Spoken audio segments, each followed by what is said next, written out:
à tous et à toutes.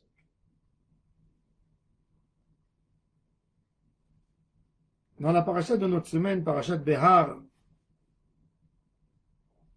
on nous a parlé d'une des mitzvot les plus importantes de la Torah, la mitzvah de la Shemitah. Dans le chapitre 25, verset 20, la Torah nous dit,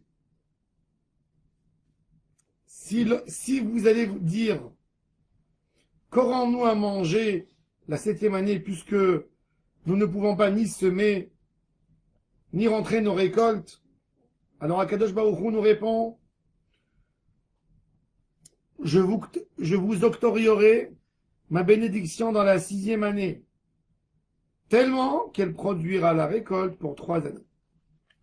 Et quand vous sèmerez la 8e année, vous virez sur la récolte antérieure, jusqu'à la 9e année, jusqu'à ce que s'effectue sa récolte. Vous virez sur l'ancienne. C'est-à-dire que Akadosh Baruch Hu nous promet une bénédiction tellement grande, c'est-à-dire la 6e année, elle va produire 300%. Pour 3 ans. Il y a la nourriture de la 6e, il y a la 7e, et il y a la 8e. On va obtenir 300%. La question qui se pose, comment ça se fait qu'un Israël peut poser une question? Qu'est-ce qu'on va manger la 7e année? Qu'est-ce qu'on va manger la 8e année? Les ritomeru. Manochal bashana shevit. On parle ici à qui on parle? On parle aux enfants d'Israël, ceux qui ont été nourris par Akadosh Baruch Hu pendant 40 ans.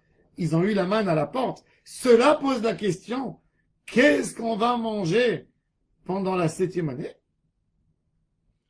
Et en plus, qu'est-ce qu'ils disent pour l'année de la Shvit? L'année de la Shvit, c'est pas l'année de la Shvit, puisque on a semé la 6e pour manger à la 7e, donc il n'y a pas de problème. C'est pas la 7e année qui a le problème, c'est la 8e année.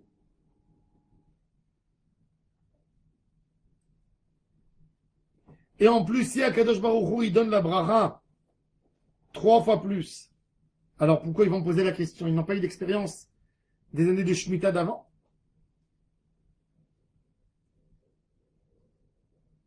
Bémet. Il y a plusieurs niveaux de Emouna qui sont mentionnés dans ces passages.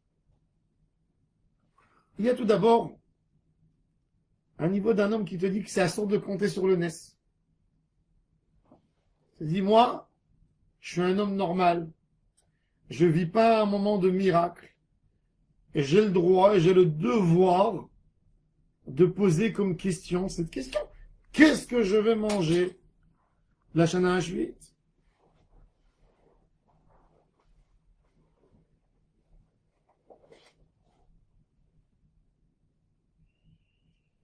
Ça, c'est un niveau de Emouna.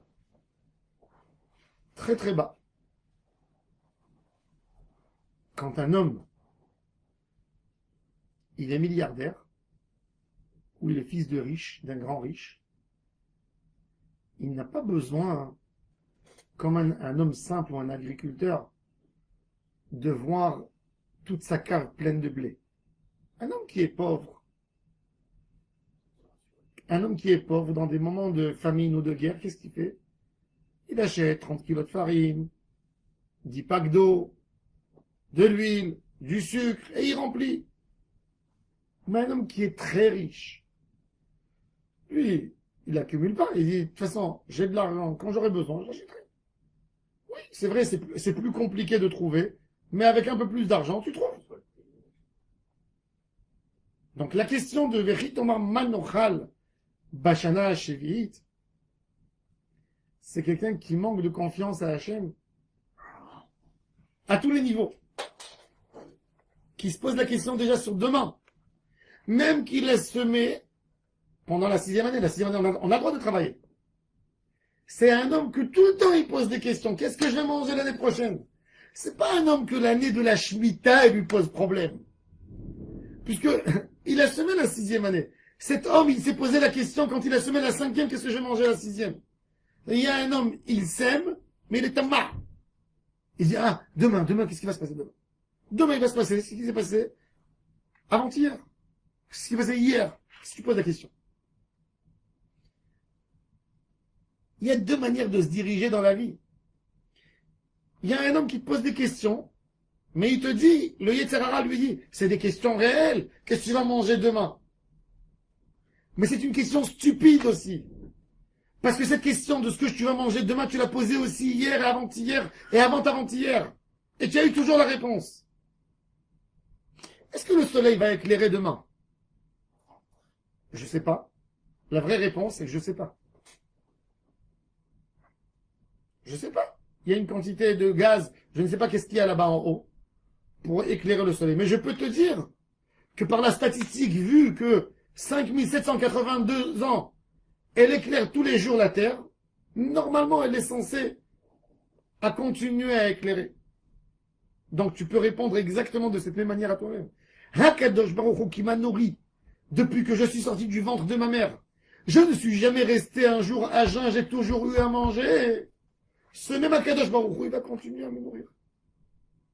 Mais il y a des gens qui ne sont pas satisfaits de cette réponse.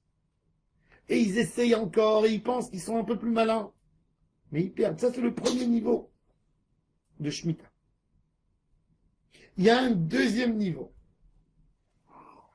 Il y a un homme, il n'a pas posé la question, comment je vais me nourrir?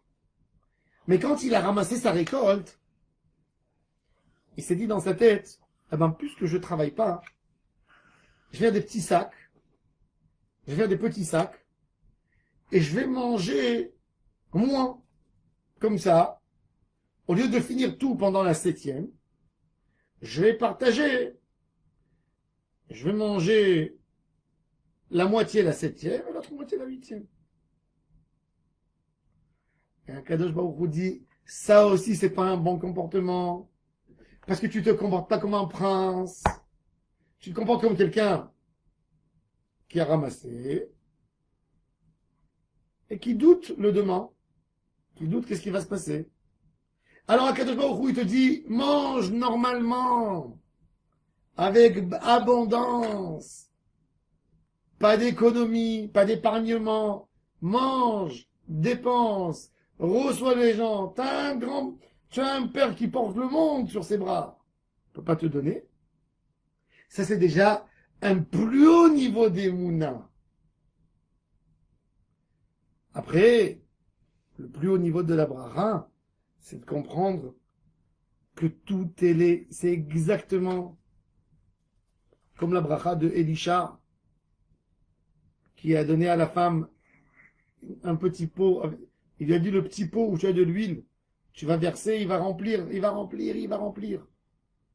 Quand on ne pose pas des questions à Kadosh Baruch Hu, et on ne rentre pas du tout dans des comptes, on n'estime pas combien j'ai, alors combien je pourrais faire avec, combien d'argent je devrais ramasser, combien il faudra accorder pour chaque mois, comment je vends, comment j'avance. Et là, il a un compte simple, il dit, moi j'ai besoin de temps et temps pour chaque jour. Et je suis sûr que Hachem va me le donner.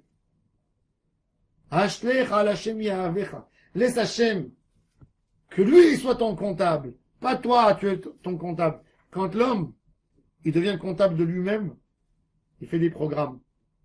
Ah, ici je dépense pas parce qu'il y a demain, parce qu'il y a... Toi, tu es ton comptable. Tu es limité à Kadosh Baruch Hu. Quand lui, il donne, quand lui, c'est le comptable, il donne beaucoup plus. Le cadeau du roi, c'est pas comme le cadeau d'un homme simple. Le roi est limité. Même un roi est limité par l'argent qu'il peut donner. Et il y a des moments où il n'a pas assez d'argent pour payer. Eh bien, Kadosh Baruch Hu, c'est le roi des rois. Il peut tout donner. Donc, on a des niveaux d'Emouna par rapport à la Shemitah. Et la Shemitah, c'est le meilleur paramètre dans un monde d'agriculteurs à l'époque qui vivait uniquement du champ pour comprendre à quel point je suis Ma'amid Bachem. à quel point je suis attaché à Hachem. L'épreuve et les difficultés nous montrent où on va arriver, où je suis par rapport à la Ma'emouna, où je suis par rapport à Hachem Yitbarach. Toute la Torah, toute la vie, toutes les épreuves, c'est pour nous donner cette idée. C'est pour nous remplir d'Emouna. Manochal, Manochal, à tous les niveaux, ça se pose comme question. Même quand quelqu'un il a tellement de bracha, il dit, mais à un moment, ça va se terminer. Non, ça va pas se terminer. Ça, c'est le émet du tzaddik. L'ora iti tzaddik ne'ezav, vezarom evakesh lachem. Je n'ai pas vu un tzaddik abandonner. Hachem Yitbarach n'abandonne pas ses enfants. Hachem Yitbarach n'abandonne pas ses fidèles. Hachem Yitbarach n'abandonne pas celui qui l'appelle. Celui qui vient et qui lui demande, papa, donne-moi. À qui on demande? On demande à quelqu'un qui est limité. On demande à celui qui donne à tout le monde. On demande à celui qui n'a pas de limite. À celui que tout est chez lui. C'est à lui qu'on demande. On a un père. On a une colonne sur quoi se tenir. C'est Hachem Yitbarach. Hachem Yitbarach, quand on se renforce avec la Emouna. C'est la Emouna qui fait vivre l'homme. Et pas sa parnassa. Il y a un homme qui pense et qui s'imagine, ah, j'ai travaillé dur et pour ça j'ai obtenu. Le fait de travailler dur, c'est pas ça qui t'a amené la bracha. Il y a tellement de Chinois dans le monde et des Hindous et des Sri Lankais et des Philippins qui travaillent tellement dur et ils n'ont pas de quoi manger. Et alors, Haïti Tzadik Ne'ezav, et toi, tu es dans les mains d'Hachem Yitbarach qui te donne et qui te couvre et qui te remplit et qui te comble de joie, de bonheur, de parnassa, de hatzlacha dans tout ce que tu fais. Et je vous souhaite à vous tous une bracha, une hatzlacha, un grand succès, et une bonne parnassa pour vous et pour tout celui qui est cher à vous et pour tout celui qui vous entoure. Amen.